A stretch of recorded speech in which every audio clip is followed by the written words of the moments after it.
Hi friends, പുതിയൊരു വീഡിയോയിലേക്ക് എല്ലാവർക്കും സ്വാഗതം. ഞാനിന്നൊരു മസാലക്കറി ഉണ്ടാക്കുവാണേ. മുട്ട വെച്ചിട്ട് മുട്ട മസാലക്കറി.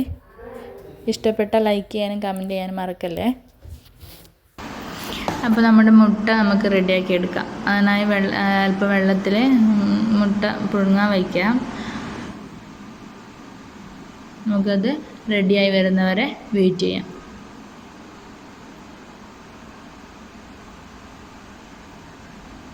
അപ്പോൾ വെള്ളം നന്നായി വെട്ടി തിളക്കുന്നുണ്ട് കേട്ടോ. ഇനിയിപ്പോൾ മുട്ട വേവുന്നവരെ നമുക്ക് കാത്തിരിക്കാം. അപ്പോൾ നമ്മുടെ മുട്ട ഏകദേശം റെഡി ആയിട്ടുണ്ട്. നമുക്കിനി അത് തീ ഓഫ് ചെയ്തിട്ട് വെള്ളം തണിയുന്നത് വരെ വെയിറ്റ് ചെയ്യാം. അപ്പോഴേക്കും നമുക്ക് മസാലക്കറിയുടെ ബാക്കി കാര്യങ്ങളൊക്കെ റെഡിയാക്കിയെടുക്കാം. അപ്പോൾ അതിന് ഉള്ളി, ഉരുളക്കിഴങ്ങ്, തക്കാളി, പച്ചമുളക്, ഇഞ്ചി എന്നിവയാണ് ഞാൻ ഇവിടെ എടുത്തിട്ടുള്ളത് കേട്ടോ. നമുക്ക് എല്ലാം ഒന്ന് അരിഞ്ഞെടുക്കാം.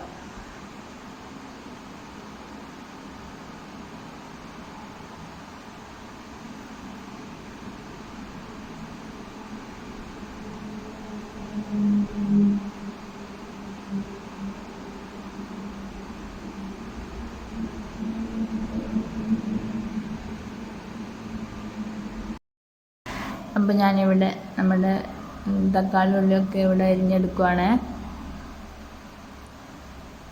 പച്ചമുളക് 2 എടുത്തുള്ളൂ കേട്ടോ. നമ്മുടെ എരിവിന് ആവശ്യമായ രീതിയിൽ എത്രയാണെന്ന് വെച്ചാൽ നമുക്ക് നോക്കിയിട്ട് ചെയ്യാം.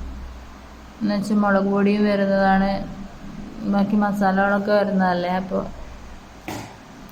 2 പച്ചമുളക് എടുത്തുള്ളൂ. അപ്പോൾ നമ്മുടെ പച്ചമുളകും ഉള്ളി, തക്കാളി, ഉരുളക്കിഴങ്ങ്, ഇഞ്ചി എന്നിവയൊക്കെ അരിഞ്ഞ് എടുത്തു വെച്ചിട്ടുണ്ട്.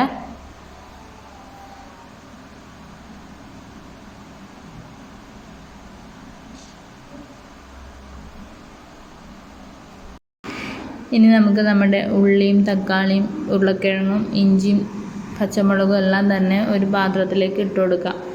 ഞാനിവിടെ മൺചട്ടിയാണ് എടുത്തിട്ടുള്ളത്.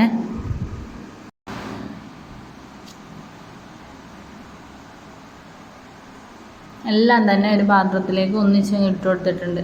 ഇനി നമുക്ക് അതിലേക്ക് എന്താ വേണ്ടതെന്ന് വെച്ചാൽ ആവശ്യത്തിന് മഞ്ഞൾപ്പൊടി ചേർത്ത് കൊടുക്കാം. പിന്നെ നമ്മുടെ ഉപ്പ് എത്രയാണോ വേണ്ടതെന്ന് വെച്ചാൽ അതും നമ്മുടെ ഭാഗത്തിന് എത്രയാണെന്ന് വെച്ചാൽ അതും ഇട്ട് കൊടുക്കുക. എന്നിട്ട് നമ്മുടെ ഉരുളക്കിഴങ്ങൊക്കെ വേവാൻ ആവശ്യമായ അത്രയും വെള്ളവും കൂടി ചേർത്ത് കൊടുത്തിട്ട് നമുക്ക് വേവിക്കാൻ വെക്കാം. അത് വെന്ത് വരുമ്പോഴത്തേക്കും നമുക്ക് നമ്മുടെ തേങ്ങ റെഡിയാക്കി എടുക്കാം കേട്ടോ. നമ്മുടെ കടായിൽ ആവശ്യത്തിന് എത്രയാണെന്ന് വെച്ചാൽ തേങ്ങ എടുത്ത് അതിലേക്ക് അല്പം വെളിച്ചെണ്ണ ഒഴിച്ച് വറുത്തെടുക്കാൻ പോവുകയാണ്. അപ്പോൾ ഞാൻ അതിലേക്ക് ചെറിയ ഉള്ളിയും വെളുത്തുള്ളിയും കറിവേപ്പിലയും ഇട്ട് കൊടുത്തിട്ടുണ്ട്. കൂടാതെ ഒരു നുള്ളി ജീരകവും കൂടി ചേർത്ത് കൊടുത്തിട്ടുണ്ട്. ഇനി നമുക്ക് നന്നായിട്ട് നമ്മുടെ തേങ്ങ വറുത്തെടുക്കാം. അതേസമയം നമ്മുടെ ഉള്ളിയും ഉരുളക്കിഴങ്ങൊക്കെ വെന്ത് വരുന്നുണ്ട് കേട്ടോ. നന്നായി വെട്ടി തിളച്ച് വെന്ത് വരുന്നുണ്ട്. അപ്പോൾ നമ്മുടെ തേങ്ങ ഏകദേശം കളർ മാറി വരുന്നുണ്ട്. കുറച്ചുകൂടി ബ്രൗൺ കളർ, നല്ല ബ്രൗൺ കളറാകുമ്പോൾ നമുക്കതിലേക്ക് മസാലകളൊക്കെ ചേർത്ത് കൊടുക്കാം.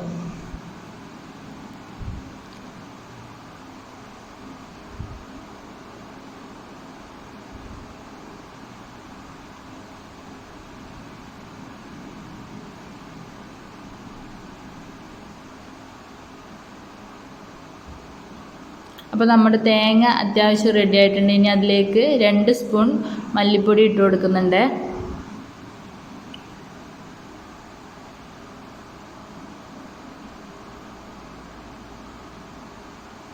ഒരു 1.5 സ്പൂൺ മുളക് പൊടിയും ചേർത്ത് കൊടുക്കുന്നുണ്ട്.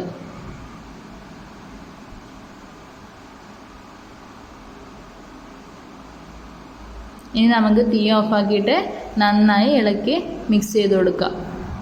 ആ ഒരു ചൂടിൽ തന്നെ നന്നായി പൊടികളൊക്കെ ചൂടായി വന്നോളൂ കേട്ടോ. ഞാനൊരു നുള്ളു കുരുമുളകും കൂടി ഇട്ട് കൊടുത്തിട്ടുണ്ട്. ഇനി നമുക്കത് നന്നായിട്ട് മിക്സ് ചെയ്ത് കൊടുക്കാം. തീ ഓഫ് ചെയ്തിട്ട് വേണം നമുക്ക് മിക്സ് ചെയ്ത് പൊടിയൊക്കെ ഇട്ട് കൊടുക്കാൻ. അപ്പോൾ ആ ചൂടിന്, ചട്ടിയുടെ ഒക്കെ ആ ചൂടിന് അത് നന്നായി ചൂടായിക്കോളും. തീ നമ്മൾ ഓഫ് ചെയ്തില്ല എന്നുണ്ടെങ്കിൽ പൊടികളൊക്കെ കരിഞ്ഞു പോകാനുള്ള സാധ്യതയുണ്ട് കേട്ടോ. ഇനി നമുക്കത് തണിഞ്ഞതിന് ശേഷം അരച്ചെടുക്കാം. നമ്മുടെ തേങ്ങ നന്നായി തണിഞ്ഞു വന്നിട്ടുണ്ടെങ്കിൽ നമുക്കൊരു മിക്സിയുടെ ജാറിലേക്ക് ഇട്ടിട്ട് നന്നായി വെണ്ണ പോലെ അരച്ചെടുക്കാം.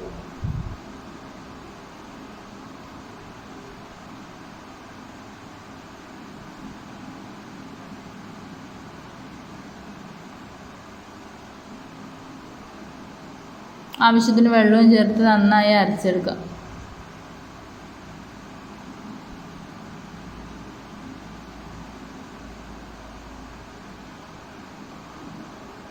അപ്പോൾ നമ്മുടെ തേങ്ങ അരപ്പ് റെഡി ആയിട്ടുണ്ട്.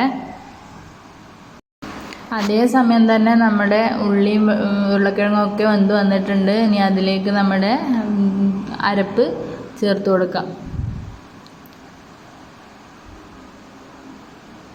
നല്ല കട്ടിയുണ്ട് കേട്ടോ. അപ്പോൾ നമ്മുടെ മിക്സിയുടെ ജാറിലേക്ക് അല്പം കൂടി വെള്ളം ഒഴിച്ചിട്ട് അതൊന്ന് കലക്കിയിട്ട് ബാക്കി വെള്ളം കൂടി ചേർത്ത് കൊടുത്ത് കറി ഒന്ന് ജസ്റ്റ് ലൂസാക്കി എടുക്കാം.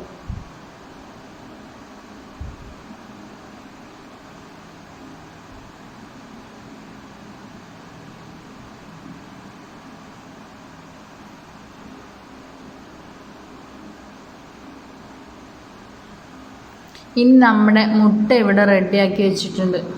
തോടൊക്കെ കളഞ്ഞ് അടിപൊളിയാക്കി വെച്ചിട്ടുണ്ട്. ഇനി നമുക്കത് കട്ട് ചെയ്ത് നമ്മുടെ കറിയിലേക്ക് ഇട്ട് കൊടുക്കാം. ഞാൻ കട്ട് ചെയ്തെടുത്തിട്ടുണ്ട് നമ്മുടെ മുട്ട. ഇനി അത് നമ്മുടെ കറിയിലേക്ക് ചേർത്ത് കൊടുക്കാം. ഇനി നമുക്ക് നമ്മുടെ കറി നന്നായി വെട്ടി തിളയ്ക്കുന്നത് വരെ നമുക്ക് വെയിറ്റ് ചെയ്യാം. കറി ഒന്ന് കുറച്ചൊന്ന് കുറുകി വരുന്നവരെ വെയിറ്റ് ചെയ്യാം.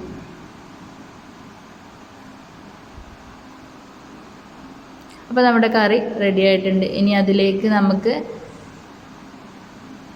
അല്പം ഉള്ളി എടുത്തിട്ട് നമുക്ക് വഴറ്റി അതിലേക്ക് ചേർത്ത് കൊടുക്കാം. മസാല കറിയിൽ നോർമലി കടുകല്ല കേട്ടോ, ഉള്ളിയാണ് വറുത്തിടുന്നത്. അപ്പോൾ ഒരു ചട്ടിയിൽ അല്പം എണ്ണ ഒഴിച്ചിട്ട് അതിലേക്ക് അല്പം ഉള്ളിയും ചേർത്ത് നന്നായി ഒരു ബ്രൗൺ കളർ വരുന്നത് വരെ നമുക്ക് വഴറ്റിയെടുക്കാം.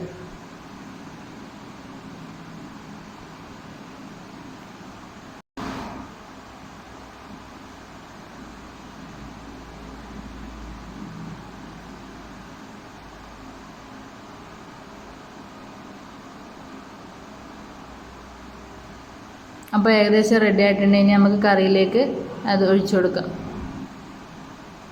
അപ്പോൾ നമ്മുടെ മുട്ട മസാല കറി ഇവിടെ റെഡി ആയിട്ടുണ്ട് കേട്ടോ. എല്ലാവരും ഒന്ന് ട്രൈ ചെയ്ത് നോക്കണേ, നല്ല ടേസ്റ്റിയാണ്.